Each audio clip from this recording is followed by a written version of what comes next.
Tailors day సందర్భంగా ఇక్కడికి వచ్చినటువంటి టైలర్స్ డే టైలర్ల కుటుంబ సభ్యులందరికీ సోదరిమణులకి ప్రతి ఒక్కరికి కూడా టైలర్స్ డే శుభాకాంక్షలు అభినందనలు శుభాభినందనలు తెలియజేస్తా ఉన్నాను.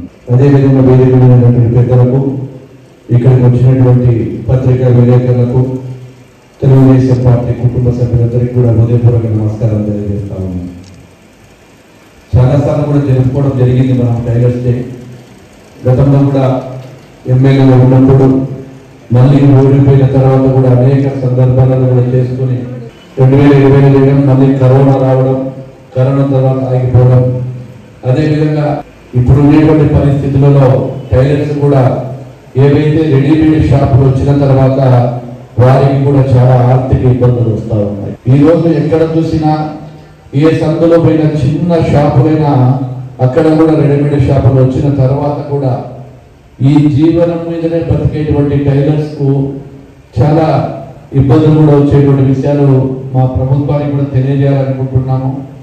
ప్రభుత్వంలో ఏదైనా ఈ టైలర్లకు ఉపాధి కోసం ఒక క్లస్టర్ కింద ఈ రూట్ కిందనో తయారు చేసి ఆ క్లస్టర్లో ఒక ఉపాధి కోసం రెడీమేడ్ వస్తువులు ఏదైనా వారికి సంబంధించిన వారికి ఇచ్చి ఆ ద్వారా వాళ్ళు కూడా ఒక 20 మందో 15 మందో ఒక క్లస్టర్ కింద ఏర్పడి, ఎందుకంటే ముఖ్యంగా సోదరిమణులు కూడా ఉంటారు లేడీస్ కూడా, వాళ్ళందరూ కూడా ఒక క్లస్టర్గా ఉపయోగపడడానికి మీరు ఒక ప్రణాళిక సిద్ధం చేసుకోండి.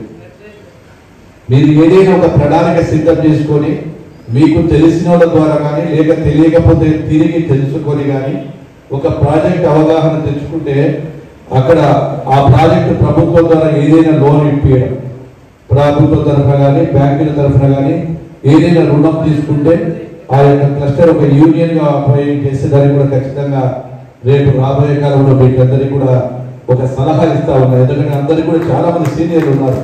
అంటే ఊరికే టైలర్ షాప్ పెట్టుకుంటేనే మీకు రాదు. కాలం మారింది, కాలంలో మార్పులు వచ్చాయి. ఆ కాలానుగుణంగా మీరు కూడా రాబోయే టెక్నాలజీని అందుకొని ఆ టెక్నాలజీలో భాగంగా ఒక క్లస్టర్ ఒక 15 మందో 20 మందో లేకుంటే ఆ యొక్క యూనియన్ తరఫున ఏదైనా చేసుకొని మామూలుగా టైలరింగ్ నేర్పుకుంటూ పార్ట్ టు టైం, అంటే రోజుకు 2 గంటలు 3 గంటలు 4 గంటలు అక్కడ పోయి ఆ 4 గంటలు చేసుకున్నాక అక్కడ దానికి సంబంధించి దాని మీద వచ్చేటువంటి ఆ క్లస్టర్లో దానికి ఉన్నటువంటి ఉపాధి ఒక సొసైటీ మాదిరిగా ఏర్పడి చేసుకుంటే కూడా ఇప్పుడు చాలా చోట్ల సొసైటీ కూడా ఏర్పడుతున్నాయని విన్నాను.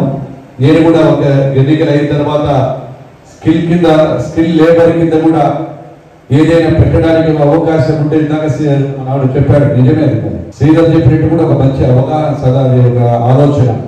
ఇవన్నీ చేయాలంటే నేను చేసేది కాదు, మీరు ఆలోచనతో చేసుకొని మీ ఆలోచనలో భాగంగా మీ దగ్గర కూడా నైపుణ్యం ఉంటుంది, కొత్త కొత్త ఆలోచనలు వస్తాయి.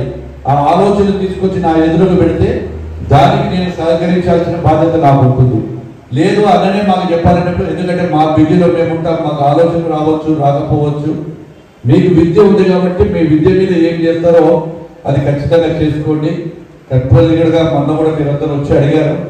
మళ్ళీ రేపు భగవంతుని దయ వల్ల మీ అందరి ఆశీర్వాదం వల్ల మళ్ళీ ప్రభుత్వం అధికారంలోకి రాబోతా ఉంది.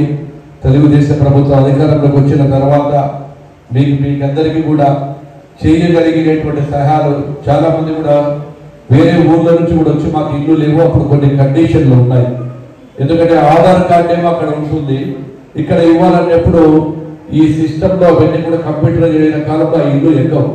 కాబట్టి బయటి టైలర్స్ కానీ మీకు కానీ ఖచ్చితంగా వచ్చిన తర్వాత, గతంలో కూడా మనం 2 ఎకరాలు చేయాలనుకున్నాం, ఉన్న నిబంధనల వల్ల చేయలేకపోయినాం. కాబట్టి సరే మీకు ఇచ్చిన మాట కోసం నిబంధనలు ఏదైనా చేయాలనేటువంటి మిషన్లు ఇప్పించడం, అవి కూడా దానివల్ల చాలా మంది తర్వాత అన్నారు అన్న పాత మిషన్లు అక్కడ కొత్తగా వచ్చిన తర్వాత ఉపయోగపడినాయి. దానివల్ల మేము కూడా 2 పూటల కొద్దిగా ప్రశాంతంగా భోజనం చేయగలుగుతున్నామని. కాబట్టి నా బాధ్యతగా నెక్స్ట్ ఏదైతే ఈ ప్రపోజల్ ఇప్పుడు చెప్పానో ఆ ప్రపోజల్ కూడా మీరు ప్రణాళికలు సిద్ధం చేసుకోండి. ప్రభుత్వం వచ్చిన తర్వాత ప్రభుత్వం యొక్క గవర్నమెంట్కి తెలియజేసి దాని తర్వాత కూడా మీకు అందరూ చేస్తా అని చెప్పి తెలియజేస్తూ, భవిష్యత్తులో మీకు అందరికీ కూడా సుఖ సంతోషాలు ఉండాలని, మీ కుటుంబ సభ్యులు కూడా బాగుండాలని చెప్పి కోరుకుంటూ, నన్ను పిలిచి ఇంత గౌరవించినటువంటి మీకు ఎల్లవేళగా నా సహాయ సహకారాలు ఎప్పటికైనా, ఎందుకంటే నాకు తెలిసి ఇంత సిస్టమేటిక్గా ఎక్కడ జరపాలి ఇందాక మనవాడు చెప్పినట్టు. ఆయనేమో పర్మనెంట్ అధ్యక్షుడు అయినాడు, సభ్యులు కంటిన్యూగా ఉన్నారు అందరూ. ఇదే సభ్యులు అయితే ఎందుకంటే వాయిదా వస్తే లేదేమో కులమో మతమో లేకుండా కుల మతాలకు అతీతంగా కూడా వీళ్ళు చేసుకుంటా ఉన్నారు. మీకు కాంపిటీషన్ ఒకరు ఇద్దరు ఉండేగానే కూడా మీరు పట్టించుకోలే, ఎవరిని విమర్శించరు. తన పనేమో తను చేసుకుంటూ ఉంటాడు. ఎవరికి వచ్చినా తనకు తగిలిందని నొప్పి అనుకుంటాడు. ఎవరికైనా నొప్పి అవుతుంది నాకు తగిలిందని వచ్చి కూర్చుంటాడు ఇంటికాడ. లేకపోతే మా ఇంట్లో మా మిస్సెస్ దగ్గరికి పోతాడు, ఎవరి దగ్గర ఫ్రీడమ్ ఉంది కాబట్టి అటువంటి వాటిని మీరు ఎన్నుకునేందుకు మిమ్మల్ని కూడా గౌరవంగా మీకు వారికి అభినందనలు శుభాభినందనలు ఎన్నుకునేందుకు భాష కూడా తెలియజేస్తూ ఈ అవకాశం ఇచ్చి మీకు మరొకసారి ధన్యవాదాలు తెలియజేసి సేవ తీసుకుంటున్నాను. జై హింద్.